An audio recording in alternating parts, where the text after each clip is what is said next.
Hey, what's up guys, aarava here, and welcome back to the episode of my F1 2020 My Team Career Mode, episode number 75 today for the British Grand Prix in Season 4. If you guys did miss the previous one, then be sure to go check that one out before you see this one at Austria. But this is a very big episode then. First of all, we've got to re-sign Pierre Gasly. We've actually got the money. I was very worried for a few episodes we wouldn't actually be able to earn enough, obviously, since being bankrupt at the start of the season, that we'd actually be able to re-sign him and afford him, but we've got plenty of cash there. He has got, I would say, fairly unlucky. The last race was just pure kind of, he didn't really show up, so that was a little bit unfortunate. But before then, I would say, Spain, Monaco, Baku, he's got unlucky. Canada, I think he drove to the max of where the car was. Both of us finished outside the points. The car really didn't have any pace actually around Montreal, surprisingly. And then around Austria, it was a bit of a shame. He got kind of caught up in traffic. But before that, I think some of these results haven't really truly reflected how good of a job I think he has been doing at pushing me. Of course, in qualifying, he's been whooping my arse, to use the technical term. So I think it's going to be a really good thing to re-sign him, and I think it's the only real choice that comes to my mind straight away is just to re-sign him, just to keep stability as well with the team, basically, a known quantity, because then also we can see via that how good the car is actually getting, because we can kind of compare how good he is performing in qualifying and in the races versus, previous races to kind of tell us if the car is moving in the right direction. But it's a big episode, of course, because it's about halfway through the season now, and it's our home race, and typically Silverstone is a very, very difficult circuit on F1 2020, so I'm kind of really quite nervous about how this is going to go. Also, we can renew 2 sponsor slots here going into this race weekend, and because we've got to a point where maybe the car can start to potentially score points every race, maybe in the hands of myself, or even Gasly, maybe if he doesn't want to get stuck in traffic, we're going to go for 2 sponsors there with Sudu for the fast lap of the Grand Prix, but Pay Night as well is going to join the DSB Optic sponsor we have for getting us extra bonuses for getting into the points or the top 12, basically. So trying to maximize as much cash as we can get and trying to go for that big kind of 1 million at least minimum per race that we were earning, 2 seasons ago, basically, at season 2, before we get that 4th and final sponsor unlock with the level acclaim 20. But you can now see we've gone ahead and opened up every other HQ facility, the chassis, the engine, and the durability. Not that it will matter, because I'm still going to be focusing all my attention on aerodynamics, because we are still in the top 3 for aero and engine, and even durability. We haven't really had any issues so far this season, durability. Other teams have, so we're good on that front. But we've opened up those HQs, because still, that will be important, because each HQ facility open is more resource points generated, and so that's more points we can potentially spend in the aero department, if you catch my drift. So that's going to be quite important. It's a really, really big step, I think, in the season, halfway through now, that we're kind of basically not back to where we were obviously car-wise, but we're back to where we were factory-wise, HQ-wise, everything's opened up. And now, ahead of the British Grand Prix, we're going to go ahead and purchase one ultimate drag reduction update. That kind of last upgrade, air upgrade, I think we did in Season 3, before we kind of went towards the winter period, and we had this unknown of being bankrupt. That was the last upgrade I actually purchased on the car before everything got reset. So that's going to be really awesome to get next episode. So that's going to be a massive thing, because I think our car still is showing signs of being quite draggy in a straight line, because we're having to run a little bit higher wings on the front and rear to try and counteract that lack of pure downforce. But finally, the last kind of exciting thing about this episode is that we've got a special one-off British Grand Prix livery that you can now see in front of your eyes, and I think it's rather beautiful. So it's the Union Jack design that we had in Season 1. We ran this Union Jack design in Season 1 of this My Team Career Mode, but the rest of the car is the kind of previous blacked out livery we've ran this season. So it's a merge of those two, and we've got the Union Jack coloured in that, neon Brawn GP kind of yellow-green that we've had, obviously, as a theme throughout this entire career mode. So a very nice one-off livery for the home GP. But like I said, Silverstone is a very difficult circuit on this game. It's kind of been a bit of a bogey circuit, to be honest, for me, especially as well, versus my teammate, let alone the other cars around us. So I don't know if we're going to jinx it, basically, by running a special livery again for Season 4 here for this Grand Prix. I'm hoping not, but at least the car will look somewhat nice as we go around. Where we go around is exactly unknown, but we'll go into the race weekend optimistic as ever. And straight away, that optimism is blown out of the water because there is a forecast for intermediate weather, light rain, for the entirety of Sunday. So, that's given me clinical depression. So that's going to be a very, very long and boring, arduous process getting through this race. Of course, you guys have the luxury of not having to do and sit through that kind of arduous, boring process. You guys just get the highlight clips. But I'm going to be feeling a world of pain, knowing that every single lap on the race day is going to be under intermediate conditions. Practice was fairly dry. There was a little bit of dampness, actually. Qualifying will be dry, so that's also going to be quite interesting. So I'm going to have to try and compromise my setup because I'm going to need to try and push it towards the intermediate conditions. So we may be a little bit on the back foot on Saturday, even more so than we usually are to Pierre Gasly. But you know what? Out on track, the car did look pretty nice in practice, even though it was quite overcast. But we're going into qualify now. It is all nice and sunny, and well, we just have to try and do the best job we can, really, as we always do. But on Saturday, it's not been our happiest of days historically this season. We've had a very much kind of Sebastian Vettel sort of vibe, really, on Saturday versus our teammate. We just can't seem to pull that time out of the bag over one lap, and I still don't know why. And it's actually a little bit worrying and frustrating for me to not know why I'm losing that much time in qualifying, because we're there in the race versus Gasly. There's no doubt about that. So it is a little bit baffling, and it was even more baffling at the end of qualifying. On my end of my first flying lap there in Q1, that Sainz ghosted through me to finish this lap, which I didn't know was a feature in my team. I'm pretty sure there's no ghosting setting in my team career mode, so I didn't know they could ghost. I don't know, I guess the game thought Sainz was going that much faster that let's not, you know, hold him up. But I think that's the whole point of qualifying. You're going to try and find some clean space to work with. But anyway, we get through into Q2 by the skin of our teeth in P16, so right at the bottom there. That's not a great sign, to be honest, for Q2. In the last few, we've qualified, you know, around P16 to 15.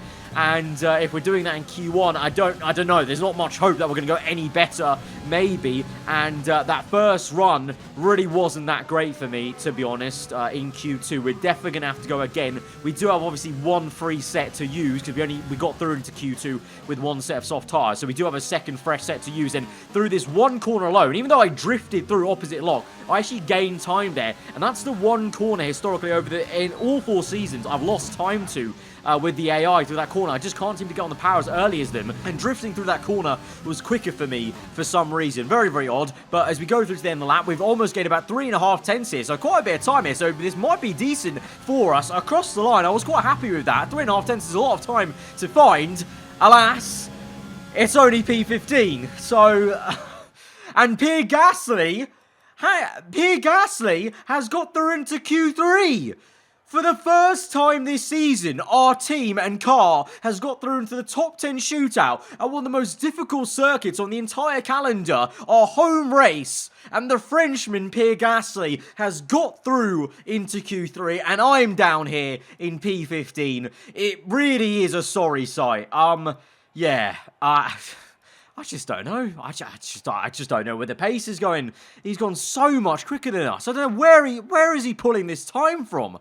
I'm so confused. So, Sunday now, world of pain. Mentally, I'm back at Spain without the S because it's going to be all intermediates.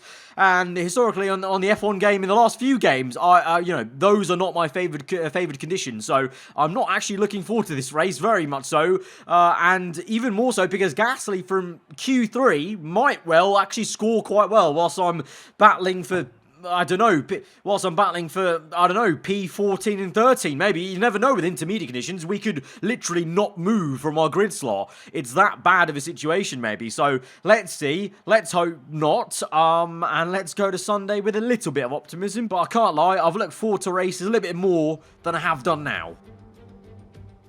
We return once again then to the home of British motorsport and the birthplace of the Formula One World Championship. It's race day here at Silverstone, and it's time for the British Grand Prix. Silverstone circuit then.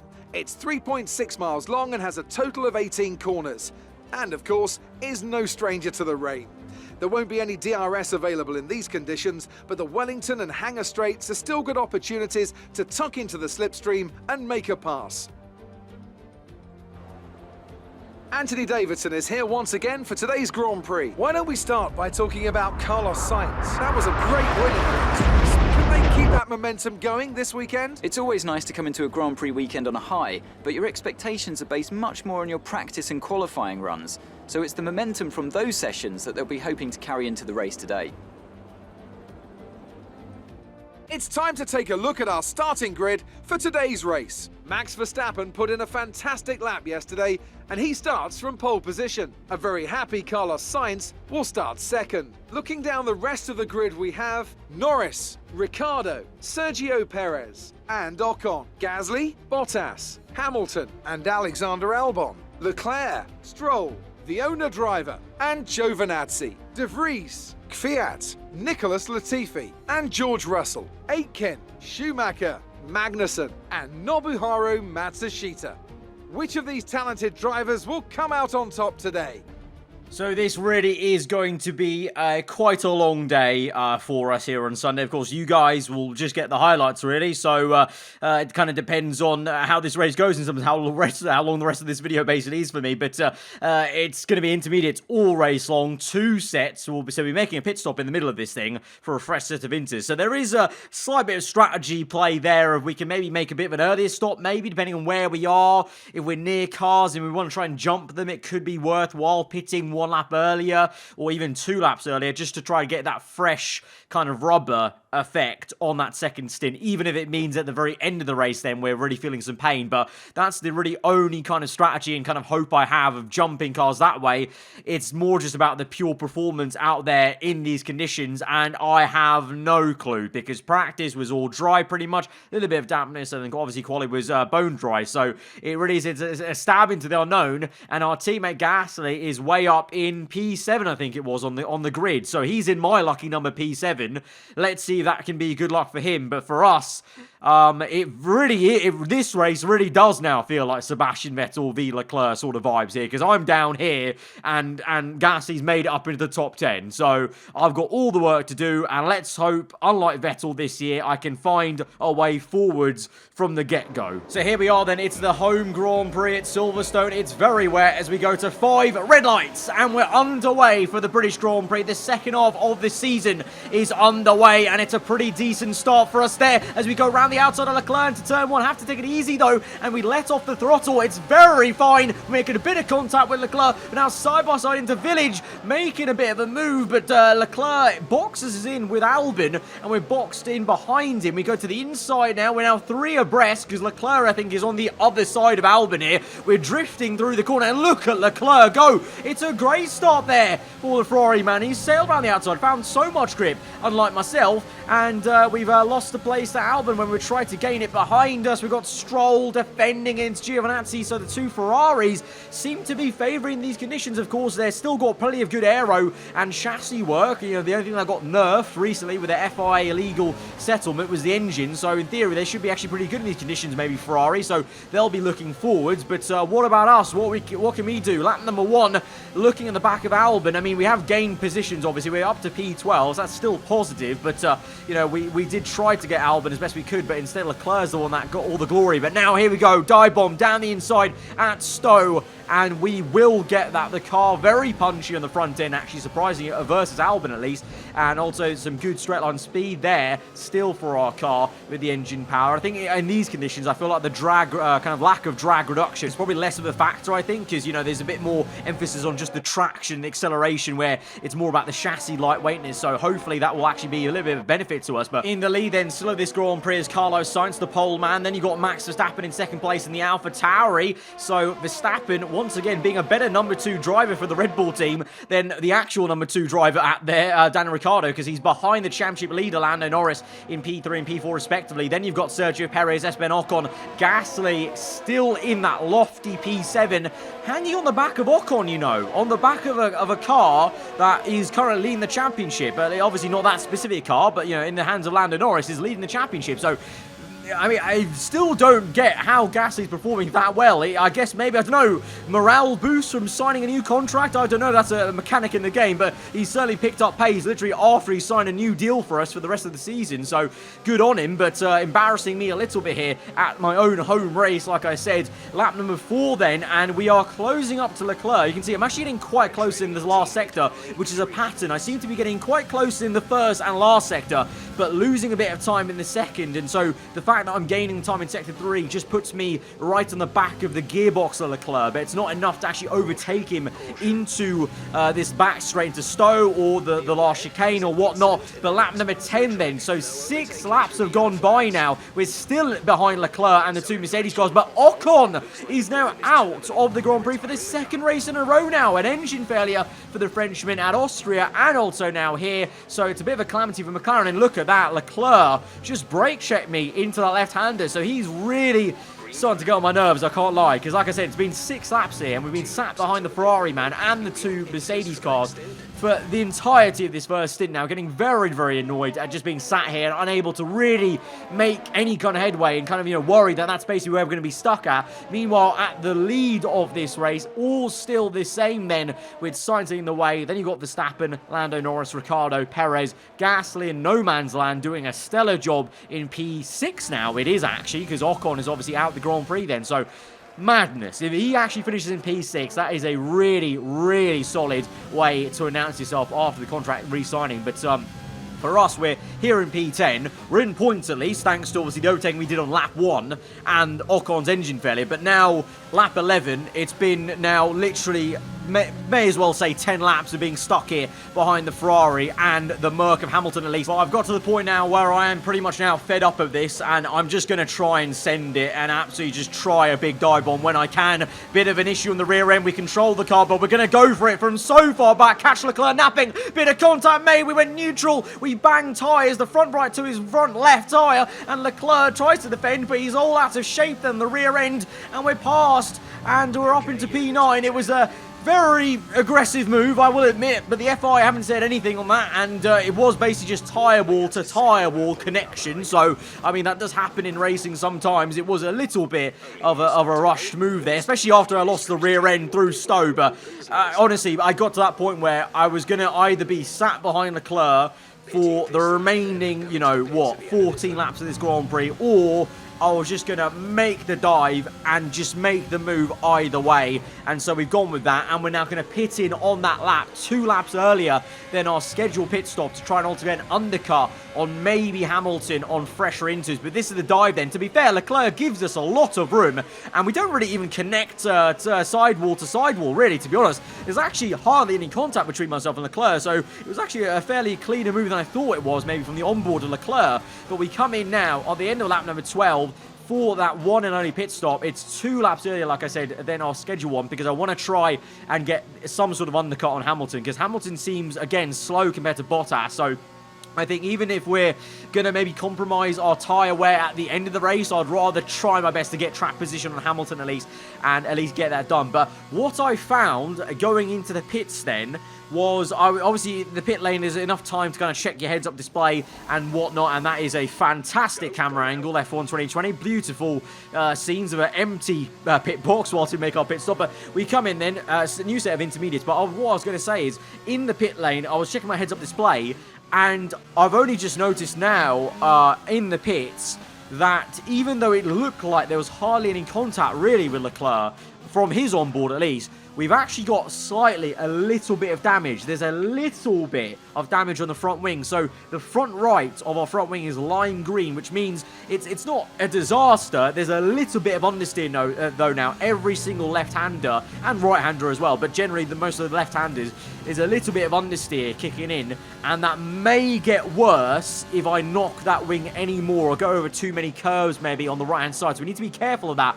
But on that 14 here, you can see we've closed right up up to Hamilton. We weren't this close to him before the pit stop. So even though I've got a little bit of understeer and a bit of damage on the front wing, because the tyres are so, the intermediates, the grip you get from a new set of intermediates is so powerful, and that effect is so great that we're still closing and setting better sectors right now, even with that damage to the front wing. So we may feel a bit of pain later on, but right now, lap 14, we have a very, very good chance of overtaking Hamilton, especially now because we're getting tucked up behind a slower car of the Williams, I think that is, of Jack Aiken there up the road. That's for position. He's not under blue flags right now, as Gasly now comes in lap 14. So just showing how much earlier I did pit in compared to the kind of pit stop window our team wanted us to go for here. But as we go through Magnus and Beckett's there, and the car not feeling too bad actually, because as I said, the tyre grip is outweighing the downforce of the damaged front wing. So right now I actually don't feel like there's damage at the moment, but there definitely is. But here we go then, Hamilton on the left, we go on the right. It's 3 abreast between ourselves, the Williams, and Hamilton. 3 British drivers go 3 wide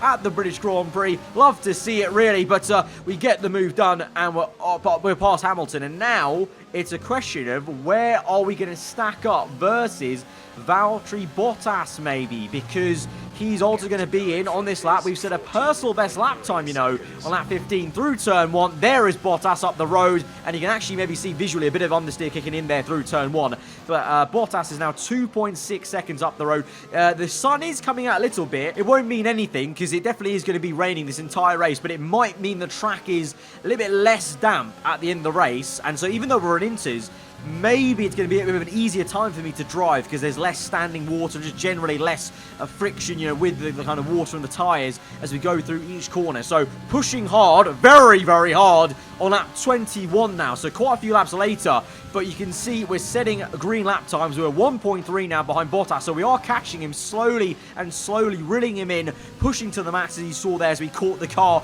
opposite lock through the old turn 1 at Copse. And now lap 24, we're entering the last 2 laps of this race, and we're right up behind Bottas now. He's going slowly. I think he's run out of fuel, and he's not got too much rich mix left. He's not got too much ERS left. Whereas for me, I've not got fuel left either. But I'm doing what I did a few times last season, and definitely 2 times in a row at Sao Paulo, which is running the car on purpose in negative fuel, get it really lean. It means we've got that performance edge on the cars we're catching, and we'll worry about the fuel saving later on. Although, to be fair, I will admit, here, I'm leaving it very late, because we've only got 1 lap left now on lap 25, and we're still negative 0.44, so that's a lot of fuel to save. That's nearly half a lap now fuel saving we have to do on the very lap we're going on to. So this is going to be very, very fine, but this is the only way we can find performance with the car right now in these conditions. So I'm quite surprised we made it all the way to the last lap of the Grand Prix, and we survived these tricky conditions in this donkey of a car with a lack of aero. Now here we go now. It's been a good turn one. We make a big old dive to the inside at Village. It's so fine on the left. We're trying to drift our way through and get on the throttle as early as we can. And another big tank slapper there as we try and go opposite lock, and we find our way round the outside, feather the throttle, and we've got it up into P7 of the British Grand Prix on the last lap there. Bottas, though, comes back around the outside because we're immediately into lean mixture because I need to save fuel, so I'm in lean mix right now, and Bottas is trying his best around the outside, so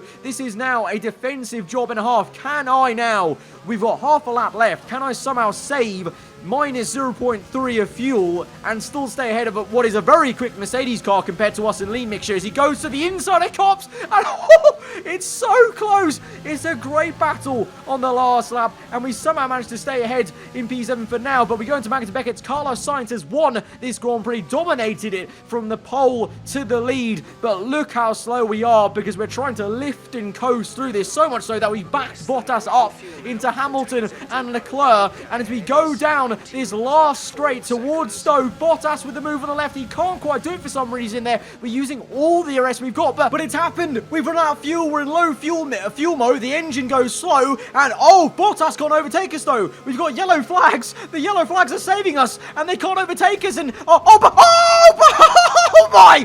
Behind us, Bottas and Hamilton have just made contact. Bottas crashed into the side of Hamilton, and we're going to limp across the line on low fuel mode to come P7 at our home race. Gasly came P6. What a strong race for us. P6 and 7, massive result, but I limp home across the line on low fuel mode, and the 2 Mercedes are out on the last lap.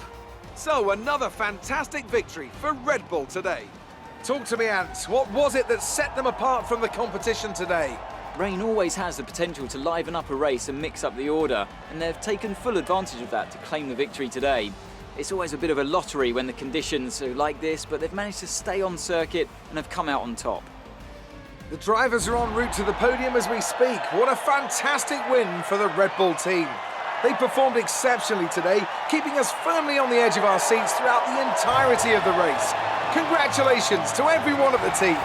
So it's a very chaotic end for us, a very subdued one for the race winner, Carlos Sainz. 2 wins in a row now. That's his statement. His first race win last time in Austria. 2 wins in a row now. It looks like he is now stating his intent to charge towards Lando Norris for the championship fight, maybe. So they've arrived a little bit. At least Sainz have arrived rather than both the Red Bull cars, with Verstappen second. Verstappen being a better rear gunner for Sainz, and pushing down Lando Norris down to 3rd place in that race. But it still means Lando leads the championship. But Sainz now is in the prime seat, 17 points behind, 2 wins in a row, building the momentum. And we've seen momentum for the AI is very, very important when it comes to the championship fight and race wins in a row and such. So I wouldn't be surprised if Sainz is, I don't know about the win, but is right up there again next race, maybe looking to try and close that gap. But with that, even though Ricciardo was down in P4, still does a decent enough job to put Red Bull now top of the championship. They come from P3 to P1 in a matter of a few races. Then Ferrari have now slipped down to P3 finally, after obviously their kind of poor results after that engine settlement from Baku onwards. So some shifting in the championship. For us though, we stay ahead of Renault and Mercedes with a very strong result. And to be honest, you know what? With a full intermediate race, P6 and 7, I'll take that. I was embarrassed quite a lot by Gasly in qualifying, but we did a really good race, a very bold strategy to go for the low fuel run, and in the end, it was a little bit unfortunate for the Mercedes cars. You know, we got lucky with the yellow flag stopping them from overtaking us, otherwise they definitely would have just got us, and we would have lost 3 positions there. But P6 and 7 at the home race with the special one-off livery, I'll call that a massive success for us compared to where the car actually is. I think that's a massive, massive step forward for us, and a really good home race there. So hopefully the fans enjoyed it, you guys enjoyed it, and if you guys did, then be sure to smash the like button. Let me know what you thought in the comments below. If you're already around here, then do get subscribed for weekly Formula 1 content, and I will see you guys next time.